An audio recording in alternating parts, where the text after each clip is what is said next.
Estamos con la ex ministra Mercedes Arauz, también ex candidata a la presidencia de la República, y la veo tan tranquila y tan contenta que creo que hizo bien en no postular. Muchas gracias por estar con nosotros. Alejada de la política, pero no de la economía, por cierto. No. Ahí sí metida de cabeza. Y yo la había invitado porque hay mucha preocupación en todos los ámbitos, en el empresarial, pero también en el familiar y en el doméstico, sobre lo que va a pasar el próximo año. Las noticias que vienen del resto del mundo son muy malas, a pesar de que las noticias en el Perú son buenas. Hablemos primero del mundo, es decir, ¿cuáles son las perspectivas económicas mundiales el próximo año? Bien, en realidad hay un tema hasta político, diría yo, en la toma de decisiones que se está dando en el primer mundo. O sea, Europa tiene problemas de déficit fiscal muy altos, en algunos países mayores que en otros, pero su nivel de déficit los lleva a tener una deuda tan grande que no pueden caer en default. Principalmente es el caso de Grecia, pero hay otros países también, incluyendo países que se podrían contagiar, tipo España, todo Italia, lo que tiene costa ¿no? mediterránea. Sí, pero digamos que en general hasta Francia, digamos, podrían llegar en última instancia a ser afectados y bueno, obviamente los grandes prestamistas, los banqueros pueden quedarse sin poder recobrar sus deudas y bueno, esto generaría pues una contracción del crédito a nivel mundial, para decirlo de alguna manera. Para ¿no? que el público entienda, lo que le está pasando a Grecia es, digamos, lo que le pasó al Perú en los 80s. Claro, imagínense los 80 ¿qué pasaba? Que se gastaba más allá.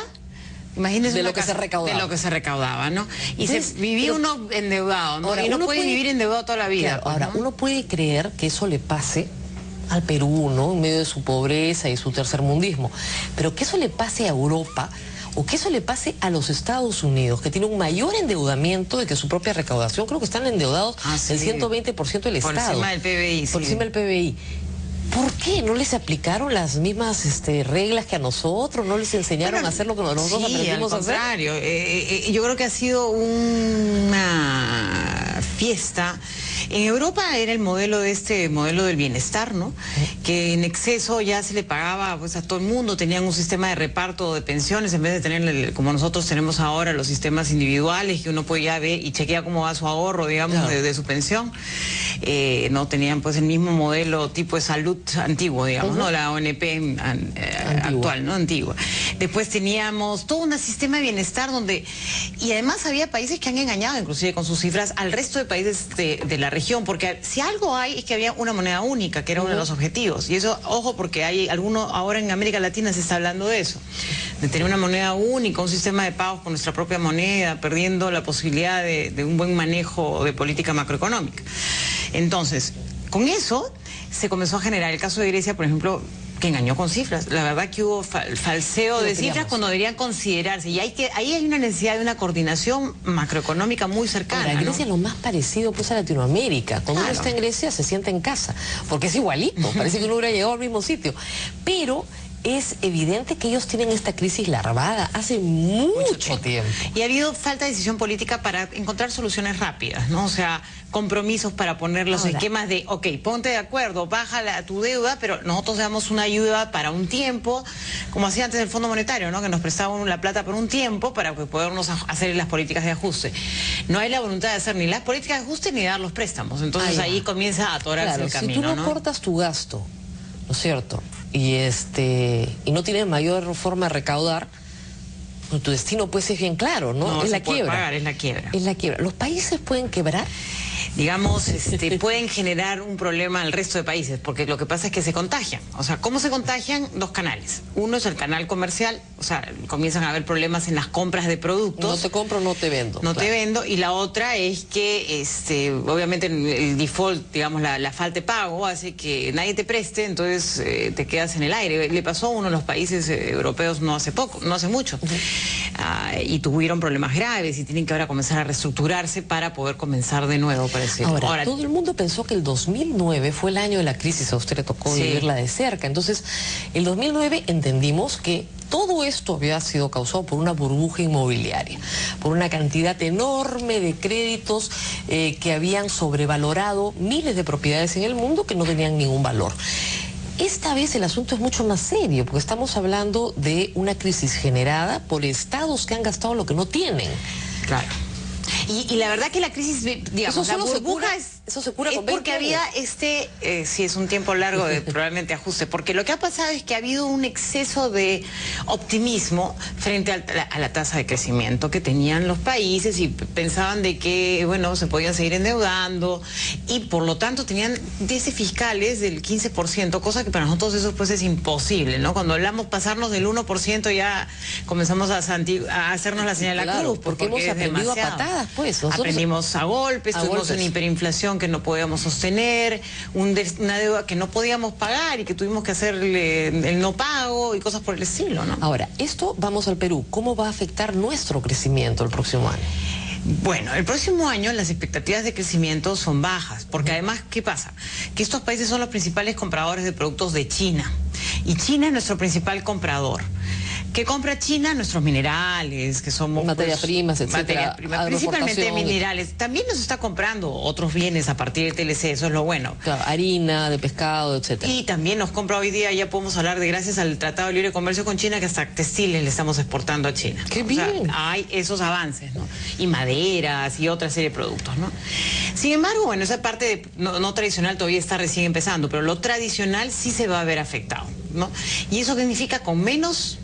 ingresos para el país, va a haber menos ingresos fiscales, entonces, y también va a haber menos ritmo de crecimiento en la economía, donde puede disminuir la tasa de trabajo, por ejemplo, de demanda por trabajo. Sin embargo, en el 2009, a pesar del gran golpe que fue que Estados Unidos no nos comprara, que se cerraran los mercados en los Estados Unidos, el Perú no decreció. Fue un milagro porque realmente en la región todos se fueron al bombo, pero nosotros que nos quedamos en 1%.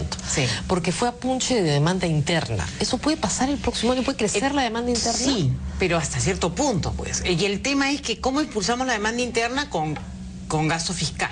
Pero el gasto fiscal no puede ser permanentemente creciente, porque comenzaríamos a tener déficit nosotros y ahí comenzar en la ola. El mismo problema que estamos tratando de evitar. Depende mucho de cuán larga esta crisis es. O sea, puede ser que, digamos, la expectativa de crecimiento que se tenía para el próximo año era alrededor del 6.5, eso es lo que estaba en el presupuesto y todo. Hoy día ya esa expectativa, según la mayor parte de los analistas, va a estar por debajo del 4% probablemente. Obviamente, si hay algún milagro, que hay una mejora de los precios, sería bueno, pero yo creo que la tasa de crecimiento tampoco va a pasar ese 4%. Y que es crecimiento, que conste. Que conste. Ojalá que no sea una crisis tan profunda, no lo creo, como la que tuvimos en el año 2009. ¿No cree que sea tan profunda como la 2009? No, lo que creo que es más larga, que ese es el problema. Exactamente. No es tan...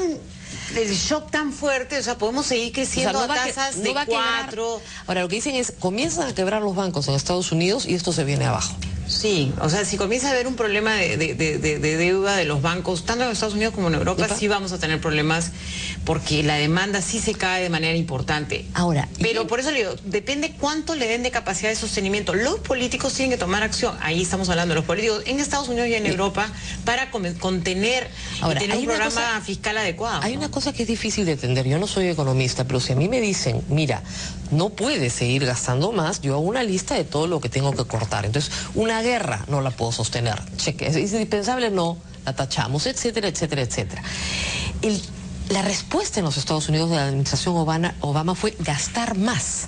Es decir, estoy endeudado, estoy hasta acá, pero tengo que reactivar la economía. Entonces voy a gastar muchísimo más, voy a hacer más carreteras para dar más empleo, etcétera. Tipo lo que pasó con el New Deal con Roosevelt. Gasto, gasto, gasto, gasto y así lo saco a todos de la recesión. Sin embargo, no ha funcionado. ¿Funcionó? ¿Por qué? Poco, pero digamos, ¿qué es lo que está pasando? Estamos, como llamaríamos, la trampa de la liquidez, le dicen los economistas. Estamos en un momento donde tanto impulso, depende de dónde gastes y cómo lo gastes. Y la discusión está en cómo lo vas a gastar. Probablemente sí se tenga que hacer un estímulo para la generación de empleo local. Para que la gente comience a gastar y tenga ilusión de comience a sentir si ya yo puedo gastar, puedo endeudarme un poquito y recuperar el tema. Pero hoy día tienes a la gente que ya se quedó sin empleo y que no consigue. Y normalmente los que no están consiguiendo en Estados Unidos empleo son los jóvenes, que es peor. Entonces genera una sensación de desilusión frente al país. Las casas ya perdieron totalmente su valor. Entonces la gente no puede vender sus casas, está con un problema de que encima de que no pueden vender sus casas tienen deuda y no la pueden pagar, entonces tienen un problema grave. Entonces hay una desilusión, no hay ganas de gastar, la gente no está consumiendo, digamos, más que lo que es absolutamente necesario, ¿no? Entonces eso es lo que genera que haya una sensación de presión, ¿no? Los equilibrios qué finos son en la economía, Así ¿no? es. Porque si uno gasta mucho y se sobreendeuda, ya no puede pagarlo. Pero si no gasta nada, no genera el círculo virtuoso y por lo tanto no hay posibilidad de que haya crecimiento. Claro, y ese gasto tiene que existir, por ejemplo. Entonces sí tiene que haber un gasto de generador de empleo, tipo infraestructuras, ciertas cosas en temas de seguros que van a tener que pagar para los desempleados, y algunas cosas para mejora de competitividad productiva, porque ahí es donde está el problema, ¿no? ¿Dónde esta gente va a conseguir trabajo? ¿Qué tipo de empleos? Los empleos de fábricas, y eso probablemente no con mucha dinámica. En la época de Clinton, la gran revolución de Clinton fue su apuesta por la competitividad y el aumento de la innovación. Y es por eso que tuvieron como 10 años de crecimiento económico bastante fuerte, ¿no? No, fueron mejores años que han los tenido. mejores años que ha tenido Estados Unidos. En la época más bien posteriores hubo más destino al gasto en guerra y otras cosas ligadas a la defensa, por ejemplo. Entonces eso debe ser manejado con mucha más prudencia. Vamos a hacer una pausa, porque ahora sí nos tenemos que ir al Perú, para conversar de cómo nos acomodamos respecto a esto el próximo año. ¿Qué medidas hay que tomar? El Ministerio de Economía y Finanzas ha aumentado su gasto. Vamos a hablar de eso, pero vamos a una pausa y volvemos.